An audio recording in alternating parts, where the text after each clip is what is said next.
Hello दोस्तों, नमस्कार। SMKC channel में मैं आप सभी लोगों का दिल से बहुत बहुत स्वागत करता हूं। दोस्तों, इस वीडियो में हम लोग बात करने वाले बहुत दिनों से, बहुत हफ्तों से मुझे एक सवाल बार बार पूछा जा रहा था। तब मैंने आप लोगों को प्रॉमिस किया था कि आगे फ्यूचर में जब ऐसी कोई छुट्टी रहेगी 2 से 3 दिन की, तभी मैं इसके ऊपर एक डिटेल वीडियो बनाऊंगा। मुझे यहाँ पे क्या लगता है, तो फाइनली यहाँ पे समय आ चुका है। दोस्तों, वीडियो किससे रिलेटेड है, क्या टॉपिक है, मुझे नहीं लगता आप लोगों को डिटेल में एक्सप्लेनेशन की ज़रूरत है, क्योंकि स्क्रीन के ऊपर थंबनेल में ही आप लोगों ने देखा होगा कि हम लोग यहाँ पे बात करने वाले रिलायंस इंडस्ट्री के बारे में।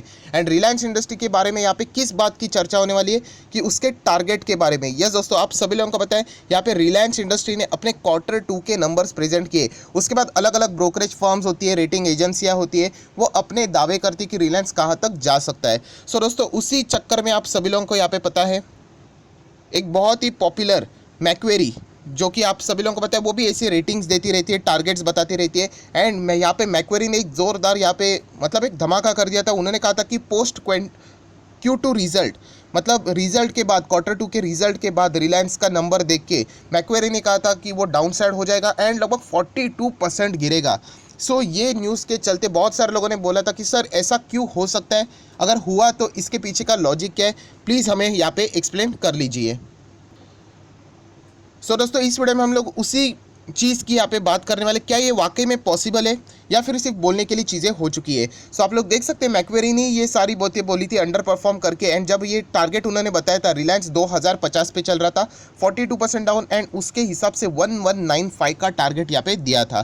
फिलहाल अगर हम लोग बात करें तो रिलायंस चल रहा है लगभग 19 से 1850 के यहाँ पे हम लोग को उसी रेंज में यहाँ पे घूमते हुए देखने को मिल रहा है। क्या ये 1195 तक यहाँ पे आ सकता है, क्या यहाँ पे पॉसिबिलिटी है, तो उसी के बारे में हम लोग बात करने वाले हैं। उसी के साथ साथ कुछ गलत फहमियाँ है, ऐसा मुझे लगता है आप लोगों के दिल में, वो भी मैं दूर करने की कोशिश करूंगा। गलत फहमियाँ किससे रिलेटेड है, तो आप सभी लोग पता है बीच में जेफरीज ने भी रिलायंस इंडस्ट्री का टारगेट लगभग 880-850 के आसपास दिया था, बट बाद में तो रिलायंस इंडस्ट्री 1600 तक गया था। बट बाद में बहुत सारे लोग बोलते हैं सर जेफरीज का तो टारगेट अचीव हो गया, क्योंकि रिलायंस यहाँ पे मार्च में तो 900 के नीचे गया। दोस्तों, ऐसी चीज़ों को आप लोगों ने फॉलो नहीं करना चाहिए। मतलब ऐसी चीज़ों को, मतलब अगर कोई पूरा मार्केट गिरता है तो उस वक्त के टारगेट्स को कोई मतलब नहीं, क्योंकि वो पूरा मार्केट को नीचे जाना होता है। मतलब जहाँ पे जेफरीज ने पहले रिलायंस इंडस्ट्री का टारगेट दिया था लगभग 880-850, एग्जैक्टली मुझे फिगर याद नहीं है। ये इंडिविजुअली परफॉर्मेंस की बात करते हैं। इंडिविजुअली परफॉर्मेंस मतलब उनके बिजनेस इतना खराब हो चुका है कि वो इतना नीचे जा सकता है, ऐसे वो बात यहाँ पे कर रहे थे। जब मार्केट पूरा गिरा, वो तो कोविड लॉकडाउन की वजह से गिरा, जो कि अनअवॉइडेबल सर्कमस्टेंसेस था, जिसको ना आप ट्रैक कर सकते थे ना मैं ट्रैक कर सकता था। एंड उस वक्त तो पूरा का पूरा, मतलब टीसीएस, इन्फोसिस, विप्रो, हर एक कोई स्टॉक मार्केट का हर एक कोई स्टॉक, 50 स्टॉक भी पकड़ोगे निफ्टी के, तो सारे के सारे हम लोगों को आधे होते हुए देखने को मिले थे। ये बात में हम लोग, मतलब कोई दम नहीं है। मतलब अगर मैं बात करूँ, फॉर एग्जाम्पल मैं आप लोगों को बेस बनाने की कोशिश कर रहा हूँ, थोड़ा सा थियोरेटिकल हम लोग ज़्यादा जा रहे हैं। ये 1195 का टारगेट की बात क्या कर रही है मैक्वेरी, कि जब सब कुछ मार्केट नॉर्मल रहेगा, सब कुछ मार्केट नॉर्मल रहेगा, तब रिलायंस इंडस्ट्री 1195 तक आ सकता है, ऐसा मैक्वेरी का कहना है, क्योंकि परफॉर्मेंस इनका इंडिविजुअली होता है। फॉर एग्जांपल, अगर मार्केट अभी चल रहा है 13,000 के आसपास, राइट, 13,000 पकड़ लो, 13,500 पकड़ लो, 12,000 पकड़ लो, वॉट एवर, मतलब हायर लेवल पे है। एंड अगर फॉर एग्जाम्पल कल मार्केट आ जाता है वापस 7,000 पे, मैं एग्जाम्पल लेके चल रहा हूँ, प्रैक्टिकली पकड़ मत लेना, तो अभी ये 13 से 7 हो गया, मतलब आधा हो गया। तो ऐसे सिचुएशन में तो सब कुछ रिलायंस क्या पूरे के पूरे शेयर्स नीचे आ जाएंगे। वो इस सिचुएशन की बात नहीं कर रहे, वो ये कह रहे हैं कि यहाँ पे सब कुछ नॉर्मल रहेगा एंड तब 1195 तक का टारगेट यहाँ पे आएगा। ये बात मुझे थोड़ी सी खटकती है। बट मैंने यहाँ पे कहा कि मैं नॉर्मल सर्कमस्टेंसेज की बात करें, अनअवॉइडेबल सर्कमस्टेंसेज की बिल्कुल भी नहीं, या फिर एक्सेप्शनल आइटम्स की बिल्कुल भी नहीं। एक्सेप्शनल आइटम मतलब जैसे कि मैं खुद बोलता था, इन्फोसिस का शेयर गिर ही नहीं सकता इस लेवल के यहाँ पे, बट बाद में तो इन्फोसिस 500 पे आया था। हुआ कि नहीं हुआ, बट ऐसी सिचुएशन क्या थी उसके पीछे, क्या कंपनी का बिजनेस खराब हुआ था, तो नहीं, तो उनके जो सीनियर ऑफिसर्स है, या फिर आप बोल सकते हैं जो मैनेजमेंट के लोग हैं, सीईओ एंड सीएफओ, उनके ऊपर एलिगेशन लगा दिए कि ये लोग फ्रॉड करते हैं, बाद में वो खारिज हो गए। तो ऐसी चीज़ें अगर सामने आ गई तो बात अलग है। ये चीज़ें आपको समझ में आनी चाहिए। मैं इतना बड़ा इंट्रोडक्शन क्यों दे रहा हूँ, मैं चाहे तो वीडियो को 2 से 3 मिनट में भी उड़ा दूंगा, बट उसमें कोई मज़ा नहीं है, आप लोग सीख नहीं पाओगे। ये मैंने चीज़ें बेस इसीलिए बनाया कि हम लोग बात करने वाले बिल्कुल नॉर्मल, जो बोलते हैं हमें समंदर शांत अगर रहेगा, तो क्या ये पॉसिबिलिटी बनती है कि रिलायंस 1195 तक आ जाए, तो इसका जवाब बहुत ही आसानी से आपको मिल जाएगा। उसके लिए हमें आना पड़ेगा रिलायंस के Q2 के नंबर्स के ऊपर। सो दोस्तों अभी हम लोग आ चुके हैं रिलायंस के Q2 के नंबर्स के ऊपर, एंड हम लोग उस नंबर के ऊपर नहीं जाएंगे, रिलायंस के रिजल्ट के ऊपर नहीं जाएंगे, हम लोग रिलायंस के सेगमेंट वाइज इंफॉर्मेशन के ऊपर जाएंगे। एंड यहाँ पे आप लोगों को समझ में आएगा कि क्या वाकई में 42% तक की गिरावट जैसे कि मैक्वेरीज ने प्रेडिक्ट किया है, क्या वो वाकई में पॉसिबल है। सो दोस्तों आप लोग देख सकते हैं फिगर्स इन करोड़ रहते हैं, एंड ये कंपनी का हर एक बिजनेस है। जैसे कि रिलायंस इंडस्ट्री बोला जाए तो उसके अंदर petrochemical, refinery, oil and gas, Reliance retail, Reliance Jio, right, financial services and other businesses भी आते हैं। तो ये हमको यहाँ पे ट्रैक करना पड़ेगा। सो क्या इतनी हालत ख़राब है कि वो 1195 तक आ सकता है नॉर्मल सिचुएशन में। सो यहाँ पे हम लोग देख सकते हैं पेट्रोकेमिकल का बिजनेस इस वक्त था लगभग 29,665 करोड़, जो कि ईयर ऑन ईयर बेसिस तो आप लोगों को नीचे देखने को मिलेगा बिकॉज ऑफ पैंडेमिक। बट अगर हम लोग क्वार्टर ऑन क्वार्टर देखें तो 25,000 के आसपास था, जो कि 29,000 हो गया। सो कंपनी का पेट्रोकेमिकल का बिजनेस 4,000 करोड़ से यहाँ पे लगभग मोटा मोटी इंप्रूव होते हुए देखने को मिला है। 4,000, 4,500 आप जो चाहे बोल सकते हो। ईयर ऑन ईयर बेसिस जरूर गिरावट देखने को मिलेगी, 38 का 29 देखने को मिल रहा है। रिफाइनरी का भी बिजनेस देखें तो 62,000 करोड़ का है, जो कि अगर हम लोग बात करें 46,000 करोड़ यहाँ पे पिछले क्वार्टर में हम लोग को देखने को मिला था, एंड ईयर ऑन ईयर तो 97 था। सो ईयर ऑन ईयर बेसिस जैसे मैंने कहा कि ये तो गिरावट लाजमी सी बात है, इसमें कोई रॉकेट साइंस वाली बात नहीं है। एक बार मैं यहाँ पे फिगर्स चेक कर लेता हूँ। येस, रुपीज़ इन करोड़ है, क्योंकि ये इतने बड़े अमाउंट रहते हैं, कभी कभी भरोसा नहीं होता है, कोई बात नहीं। अभी हम लोग बात करेंगे ऑयल एंड गैस। अभी ऑयल एंड गैस तो दुनिया को भी पता है रिलायंस का कि हमेशा ये पिटा हुआ बिजनेस है। सो ऑयल एंड गैस आप देख सकते हैं हमेशा की तरह हम लोग को डाउन ही देखने को मिल रहा है। सो ये कोई ऐसा एक्स फैक्टर नहीं कि जो कि इस शेयर को क्रैश कर दे। इनको क्रैश करवाना है या फिर करवाना है मतलब गिराना है कि रिलायंस इंडस्ट्री गिरना चाहिए, तो उनके मेन कोर बिजनेस में मेजर डैमेज होना चाहिए। सो पेट्रोकेमिकल्स एंड रिफाइनरी उनका ब्रेड एंड बटर बिजनेस है, सभी लोगों को पता है। बट रिलायंस अपने बिजनेस को भी डाइवर्सिफाई कर रहा है, जो कि एक अच्छी निशानी भी होती है। एंड उसी के चलते अगर हम लोग बात करें Reliance retail, so Reliance retail and Reliance Jio ये रिलायंस के अभी सबसे मजबूत पिलर है जिसके ऊपर रिलायंस इंडस्ट्री खड़ी है। सो रिलायंस रिटेल के बिजनेस पे कोई वार यहाँ पे हुआ है, कोई अटैक हुआ है, या फिर हम कह सकते हैं कोई मेजर गिरावट देखने को मिल रही है। तो चलिए देखते हैं। तो आप लोग यहाँ पे देख सकते हैं 39,199 करोड़ का यहाँ पे सेगमेंट रेवेन्यू हम लोग को देखने को मिल रहा है। तो लास्ट टाइम तो 31 था, सो 31 से 39 हो गया, लगभग 8,000 करोड़ का जंप रेवेन्यू में देखने को मिल रहा है। एंड अगर पिछले ईयर की बात करें quarter on quarter wise year की, तो 41 था, तो 41 एंड 39 नॉट बैड। 2,000 करोड़ की गिरावट, वो भी पेंडेमिक लॉकडाउन को कंसिडर करके, तो मुझे इतना बुरा नहीं लगा कि रिलायंस रिटेल के बिजनेस में बहुत बड़ा डैमेज है। अगर रिलायंस रिटेल के ये वाले बिजनेस में दोस्तों डैमेज हो गया तो समझ लेना कि यहाँ पे जो मैक्वेरी बोल रही है उसके राह पे रिलायंस इंडस्ट्री चलना शुरू करेगा। मतलब रिलायंस रिटेल का बिजनेस क्या खराब चल रहा है, तो ऐसा बिल्कुल भी नज़र नहीं आ रहा है। इनफैक्ट 10% का स्टेक उन्होंने बेच दिया है, बहुत बड़े अमाउंट कलेक्ट भी कर लिए, वो भी हम लोगों ने देख लिया है। सो यहाँ पे रिलायंस रिटेल से तो यहाँ पे कोई डैमेज वाली सिचुएशन देखने को नहीं मिल रही है।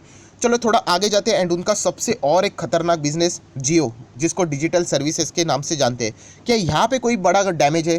पहले 12 कमाते थे, अभी कोई 6 कमाते हैं, मतलब इतना बड़ी गिरावट दर्ज वो बता रहे हैं क्या? सो आप देख सकते हैं 22,670 करोड़ का रेवेन्यू सेगमेंट वाइज रिलायंस के जियो ने इस क्वार्टर में कमाया, जो कि लास्ट टाइम 21 था। सो क्वार्टर ऑन क्वार्टर तो 1,000 करोड़ का एक्स्ट्रा इनकम है, and year on year basis देखा जाए तो उससे भी भारी है, मतलब 16 से 22 आ गए, मतलब लगभग 6 करोड़ की वृद्धि, एंड वो भी पेंडेमिक एंड सब सिचुएशन देख के।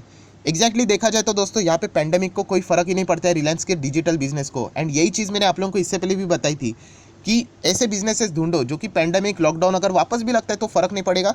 तो ऐसे बिजनेस है रिलायंस इंडस्ट्री के पास, जो कि आप देख सकते हैं डिजिटल सर्विस मतलब जियो टेलीकॉम वाली बिजनेस।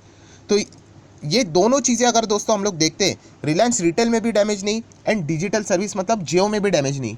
सो इस चीज़ को देख के एक नॉर्मल सिचुएशन में रिलायंस इंडस्ट्री क्या 42% गिर सकता है, ये बात थोड़ी हजम करना बहुत ही ज़्यादा मुश्किल लगती है। देखिए आप बोल सकते हो 1600 1700 एक्सेप्टेबल है, चलो इतना तो गिरते, कभी कभी करेक्शंस हो जाते हैं।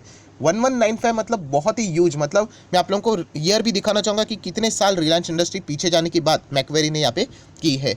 एंड उसी के साथ साथ अगर हम लोग बाकी की चीज़ें देखें, फाइनेंशियल सर्विसेज, तो वो भी ठीक ठाक देखने को मिल रहा है हम लोगों को यहाँ पे ईयर ऑन ईयर बेसिस की बात करें। एंड अदर सर्विसेज भी यहाँ पे कंपनी परफॉर्म्स वेल, अच्छा ही कर रही है। सो दोस्तों यहाँ पे जैसे मैंने आप लोगों को बताया कि 1195 का जो टारगेट बता रहा है मैक्वेरी, ये अचीव तभी हो सकता है जब रिलायंस इंडस्ट्री का रिफाइनरी ऑयल एंड पेट्रोकेमिकल का बिजनेस वो तो धीमा ही चल रहा है, बट जिस दिन जियो एंड उसी के साथ साथ रिलायंस रिटेल के बिजनेस पे वार होगा, एंड उनके रेवेन्यूज़ गिर जाएंगे, तब आप लोग बोल सकते कि ये लेवल अचीव हो सकता है या फिर रिलायंस इंडस्ट्री 40 to 50% अपने ऑल टाइम हाई से गिर सकता है। वरना फिलहाल की बताई हुई बातें थोड़ी सी इम्प्रैक्टिकेबल लगती है। एंड वैसे मैंने वापस वर्ड यूज़ किया है, कौन सा, कि नॉर्मल सिचुएशन में कोई भी एबनॉर्मल सिचुएशन हो गई, जैसे कि रिलायंस में फ्रॉड हो रहा है फॉर एग्जांपल, ऐसे बोल दिया तो 1195 क्या, वो तो 1000 के भी नीचे चला जाएगा।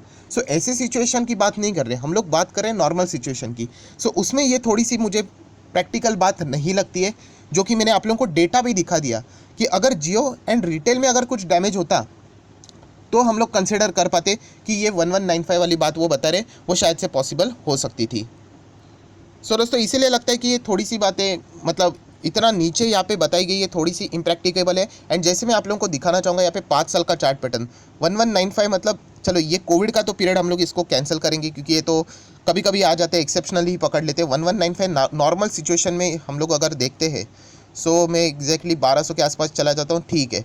हम मतलब यहाँ पे जैफरी माफ़ कीजिएगा, यहाँ पे मैक्वेरीज जो बात कर रही है लगभग ये बात कर रही है जनवरी 2019, मतलब रिलायंस इंडस्ट्री इतना पीछे जाएगा जैन 2019, अभी जैन लगभग 21 की यहाँ पे बात होने आ जाएगी क्योंकि न्यू ईयर रहेगा, उसके बाद नया साल शुरू, मतलब 2 साल पीछे रिलायंस इंडस्ट्री जा सकता है, ऐसे मैक्वेरीज का मानना है। एंड जैसे मैंने आप लोगों को कहा कि हर एक का अपना अपना ओपिनियन होता है, जैसे मेरा भी खुद का ओपिनियन है कि रिलायंस का रिटेल बिजनेस, जियो बिजनेस जब तक अच्छा काम कर रहे तब तक ये पॉसिबल नहीं है, ऐसा मेरा पर्सनली मानना है। एंड वापस मैं कह रहा हूँ ये बातें इस सिचुएशन में कह रहा हूँ जब सब कुछ नॉर्मल रहे।